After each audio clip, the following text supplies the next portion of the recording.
In the name of God, hi, and welcome back to IELTS Grammar. And today we're going to be talking about the second part of grammar that is going to be graded, and that's called grammar accuracy. So before this, we were talking about grammar range and having different sentence structures and different kinds of writing sentences and so forth. Today we're going to talk about the more nitty-gritty things and the more, punctuation, and we're going to go about writing, how to fix our own writing and things like that. So today, we're going to start with talking about grammar mistakes that can cost you, okay? And by cost you, we mean it's going to cost your grade. It's going to give you a lower grade. As a review, what we were talking about in the previous sessions, and when we were talking about the grammatical range, is that the IELTS writer wants to see that you can produce good simple sentences, good complex sentences, and good compound sentences. So these are the three main types of sentences, but when writing these sentences, you can make mistakes, and sometimes it's better to just stay with the simple sentences. Sometimes it's better to just stay, take the risk and go for the complex sentence, or just go for a compound sentence. And here we have examples of the sentences that we were talking about. For example, this first one is a simple sentence. Copyright laws are necessary for society. We have one subject, one verb, and note that two infinitives and ing forms are not finite verbs. So they're not the main type of verb that we're looking for when we're talking about a simple sentence.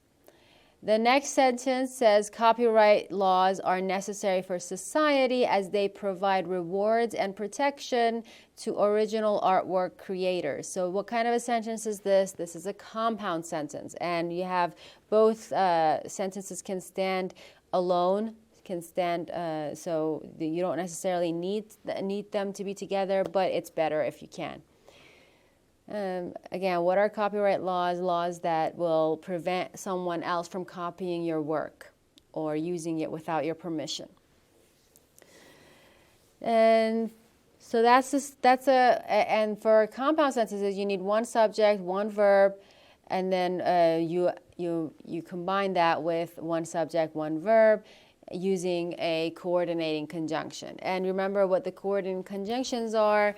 An easy way to remember that is using the word fanboys, for, and, nor, and so forth. Okay, and finally, an example of the complex sentence would be this. Because they provide rewards and protection, copyright laws are necessary for society. Here we have one subject, one verb, plus one subject plus verb, but one of them is a subordinating conjunction. And for here, this one is the subordinating conjunction. And subordinate means someone that follows you, someone that obeys you, right? It cannot be alone. It cannot stand alone.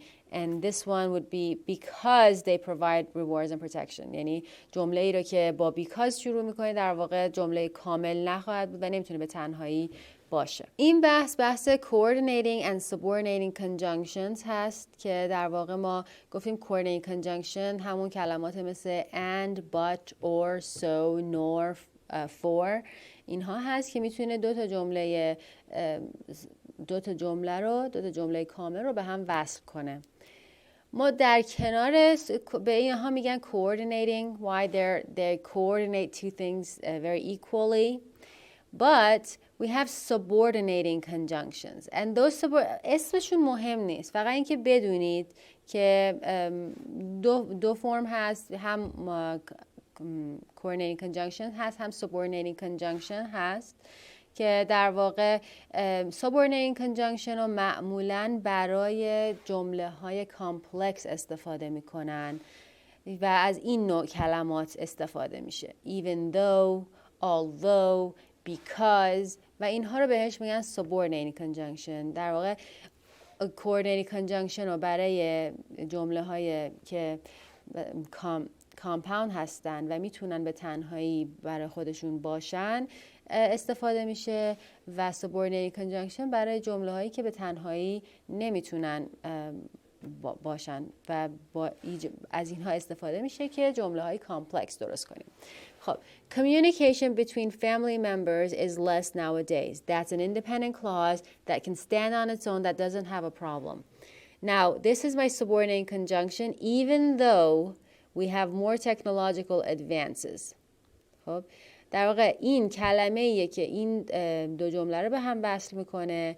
این هم عبارت جمله ما هست. We have more technological advances. درسته مثلا خودش میتونه جمله حساب بشه اما معنی نمیده خیلی. We have more technological advances یعنی چی؟ به چی ربط داره؟ به چی موضوعی داره راجع به چی داره صحبت میکنه؟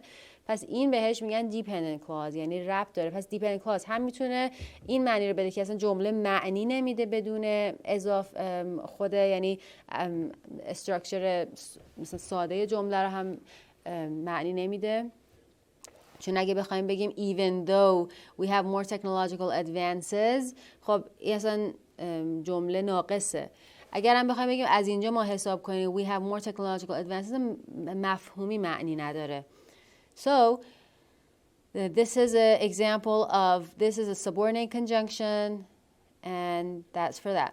Children often play video games. That's an independent clause. That's a fact. Rather than conversing with their parents. خب ما این conversing with their parents نمونه ای که به تنهایی نه تنها این خود این به تنهایی نمیتونه وایسه. Rather than conversing with their parents هم به تنهایی نمیتونه وایسه. پس حتما این وصل میشه. ما پس دو نوع داریم. یه نوعش که درسته معنی داره اما مفهوم یعنی خیلی مفهومش واضح نیست که چی داره راجع به چی صحبت میکنه. و اینجا هم نه اصلا نمیتونیم به تنها باشه.